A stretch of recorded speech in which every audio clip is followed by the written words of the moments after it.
What if the biggest limitation of today's AI isn't intelligence, but memory? Today's models are trained once on massive datasets and then deployed as fixed systems. Once training ends, these models essentially stop learning. They are frozen in time. Even though they can adapt within a conversation, that learning doesn't last.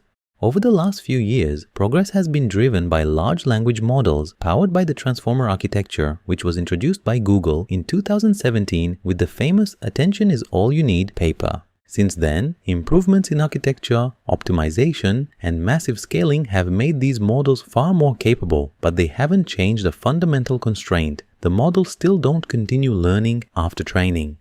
Attempts to keep updating them often run into a phenomenon called catastrophic forgetting, where new learning overwrites what the model already knew. Yes, large language models are surprisingly good at in-context learning, which is their ability to adapt on the fly based on the prompt. But this learning is not persistent. Once the context is gone, the model reverts back to its original state. In other words, the models only experience the immediate present. Now, Google is back with a new paper titled Nested Learning, the Illusion of Deep Learning Architecture, which introduces a new model architecture called Hope. And the author's claim is ambitious. It could rival transformers while enabling true continual learning without catastrophic forgetting. The paper compares the issue with current large language models to a human memory disorder called anterograde amnesia. This is a neurological condition where a person can no longer form new long-term memories while existing memories remain intact. This condition limits the person's knowledge and experiences to a short window of present and long past before the onset of the disorder.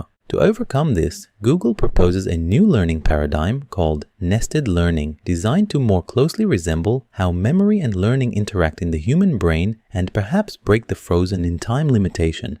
So what aspects of human memory inspired the nested learning paradigm and the Hope architecture? The human brain is remarkably effective at continual learning. Unlike transformers, humans continuously adapt and update their knowledge throughout life. The paper highlights two key characteristics that enable this ability. The first is neuroplasticity, the brain's capacity to change itself in response to new experiences, memories, learning, and even damage. One contributing factor to neuroplasticity is that many brain regions can be repurposed or reorganized when needed. What does it mean? The paper highlights an interesting example of clinical cases where children undergo surgery removing parts of the brain to treat severe epilepsy, yet later develop largely normal cognitive abilities. These cases illustrate how neural functions can reorganize rather than remain fixed. This requires some kind of uniform structure across the brain, rather than specialized components. The second key inspiration comes from brain oscillations, or brain waves. These are patterns of neural activity occurring at different frequencies. Different frequencies are associated with different roles. Faster oscillations, or high-frequency waves, support rapid processing and short-term adaptation, while slower oscillations, or low-frequency waves, are linked to long-term memory consolidation. In other words, learning in the brain happens simultaneously across multiple time scales. In contrast, deep learning models typically update all parameters at the same rate during training, effectively operating at a single learning frequency. Once training ends, parameter updates stop entirely. However, transformers do exhibit a limited form of post-training adaptation through in-context learning. The paper interprets this as an extreme separation of timescales. The weights don't update, so they have an update frequency of 0. But the attention mechanism acts as a perfect memory for the input sequence, as it has direct access to the full sequence without any sort of compression of data. In this sense, it can be thought of as having an infinite update frequency. To understand nested learning, we now need to look at how the Hope model is built and what makes it fundamentally different. But before we get there, we need to introduce an important building block called the Neural Learning Module, or NLM. This is a unified building block that allows the Hope model to achieve something closer to human-like neuroplasticity and multi-scale learning. To understand the Neural Learning Module, we need to shift how we think about a layer in a neural network. In a standard transformer, a layer is mostly static, data goes in, gets transformed, and comes out. But in the nested learning paradigm, a neural learning module is more like a miniature student. Instead of just passing data through, the neural learning module treats the incoming information as a context flow that it must learn to compress and internalize. It does this by solving its own local optimization problem. In this sense, the neural learning module behaves like an associative memory. It takes the current input and tries to memorize the relationship between that data and its local learning objective by updating its own internal weights. As we'll see later, a single layer in HOPE isn't just one student, but a small classroom of them working together. The HOPE model is built from many neural learning modules, each operating autonomously and defined by three key properties. First, each neural learning module has its own objective, a specific mathematical goal describing what it should learn from the context flow. Second, each neural learning module can have its own unique learning rate. This allows the model to decide how aggressively a specific part of its memory should change when it sees new information. In traditional deep learning, objective and learning rate choices are global, defined once for the entire model during training. In nested learning, each component gets its own. For intuition, if we imagine chatting with such a model, this means that while chatting, these neural learning modules are performing local mini backpropagations in real time, continuously refining their internal representations to compress the ongoing interaction into memory. Third is the update frequency, inspired by brain oscillations. Frequency describes how often a neural learning module updates its weights per n tokens. High-frequency modules may update their weights for every token or every few tokens to catch immediate patterns. Low-frequency modules wait until they've seen thousands or even millions of tokens before they consolidate that information into their weights. This idea connects to the title of the paper, The Illusion of Deep Learning Architecture. In traditional models, most parameters are updated at the same rate, effectively operating at a single time scale. The authors argue that stacking layers isn't what truly creates depth, but rather it's the sequence of learning updates a model goes through. In HOPE, this is made explicit. Instead of stacking static layers, the model uses modules that learn at different frequencies, creating a hierarchy of learning across time. With this building block in place, we can now look at how Google assembles these modules to create the HOPE model. In the following figure from the paper, we can see the high-level architecture of a HOPE layer. A single HOPE layer is composed of two main components. At the bottom, we start with an input sequence. Similarly to transformers, it is projected into queries, keys, and values. This is shown here in a simplified form, as we'll see in a minute. The data then flows through two main components. The first is the self-modifying titans, which replace the role of attention in transformers by handling immediate context. We'll dive deeper into this component in a moment. The output is then processed by multiple sequential neural learning modules. In practice, these are feed-forward networks operating at different update frequencies. The data is first handled by fast updating modules and then progressively passed to slower ones. This sequential structure is called the Continuum Memory System, or CMS. In a transformer layer, attention is followed by a feed-forward network. In HOPE, that feed-forward network is replaced by the Continuum Memory System. One main concern with continual learning is catastrophic forgetting, where models lose previously learned knowledge as they continue learning. The Continuum Memory System aims to mitigate that by assigning different frequencies to each module. Because each module updates at a different time, knowledge does not change everywhere at once. This multi-frequency design creates a safety net for knowledge. If one module loses a piece of information, that knowledge isn't gone. It still exists in other modules that haven't updated yet. This allows important information to propagate back and be recovered. The modules in the Continuum Memory System are trained using a global task objective, so for language modeling, they are updated using a next token prediction objective, similar to standard language models. Another interesting figure from the paper shows the nested learning view of the HOPE model as a hierarchy of neural learning modules operating at different time scales. At the bottom are the highest frequency components, the input projection and the self-modifying titans. These update very frequently. The chunk length of 16 means that these are updated after every 16 tokens. A component's frequency describes how often it learns relative to the slowest learner in the system. The slowest learner is updated every 16 million tokens, so the 1 million frequency value means 1 million updates per 16 million tokens.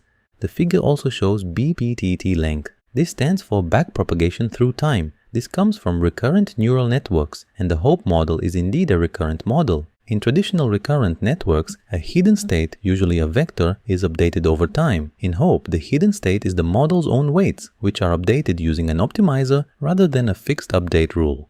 The backpropagation through time length determines how far back gradients are propagated when learning from a sequence. For the self-modifying titans, this spans the entire input sequence of length L. The following neural learning modules form the Continuum Memory System. These are updated much less frequently. The first is updated every 1 million tokens, while the slowest one is updated every 16 million tokens. Respectively, the frequencies are 16 and 1.